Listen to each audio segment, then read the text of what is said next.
చేస్తున్నాం. నిజానికి ఆ ప్లాట్ఫామ్ ఆయనకు అదృష్టం కల్పించింది. ఆమె సేవ చేస్తూ మిడ్ నైట్ వచ్చి చేస్తే అని చెప్పాడు. నిజానికి అవన్నీ కూడా కరెక్టే. కానీ ప్రభుత్వాలు చిత్తశుద్ధితో పని చేయడం లేదు. నేను ఎందుకు చెప్తున్నా అంటే నేనే ప్రభుత్వం సంబంధించిన మనిషిని కాదు. సుధీరన్నప్పుడు కండువ కప్పిండు, టీఆర్ఎస్ ప్రభుత్వం కండువ కప్పి కండువ తీసిన పడేసుకుంటే కూర్చున్నా నా చదువులు కలుపుకుంటూ. కానీ ఇక్కడ నేను ఒకటే గంట వరకు చెప్తా, ప్రతి ఒక్కటి కూడా రాజకీయం చేసి ఫ్లెక్సీలకు దానికి పరిమితమైంది.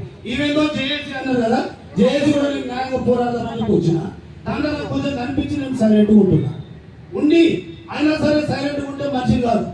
ఎందుకంటే స్వార్థం లేకుండా సర్వీస్ చేయాలనేటువంటిది మా నాన్న మాకు నేర్పించింది. నేను పుట్టినాడు కులం మాట్లాడేది కోమటి కులం నాది. అంటే అప్పుడు గాంధీ కష్టపడ్డాడు. తర్వాత ఆంధ్ర రాష్ట్ర ఆదరణ గురించినప్పుడు అదే పంటలో నేను 21 రోజు మన నిరాహార దీక్ష చేస్తామని చెప్పి లాస్ట్ కాల్పడం చేస్తే ఈ పెద్ద మనుషులందరూ కూడా వచ్చి మాకు నిమ్మకాయలు ఇచ్చి ఒదిపించారు.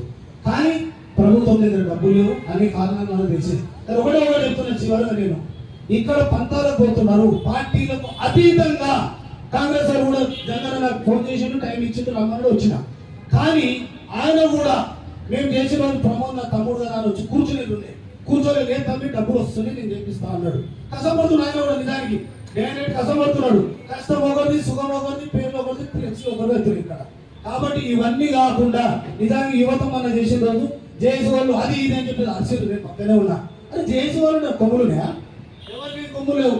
జేఏసీ కూడా మీలాంటి మనుషులు. జాయింట్ యాక్షన్ కమిటీ, ఐక్య కార్యాచరణ అంటే నాలాంటి వాళ్ళకి ఇది ఒక ప్లాట్ఫామ్. ఏ పదవులు మాకొద్దు, ఏ దాన్ని కండువలు మాకొద్దు. మాకు కావాల్సింది మేము అనుకున్న పని. ఆ పని వరకు యాదగిరి యాదవుడని, జంగయ్య యాదవుడని, ఇంకే యాదవుడు, ఏ గౌడుడని ఆ రోజు చెప్పిన ఈ రోజు చెప్పిన ఇట్లాంటి పనికి ముందు ఉంటే నేను ముందుంటా.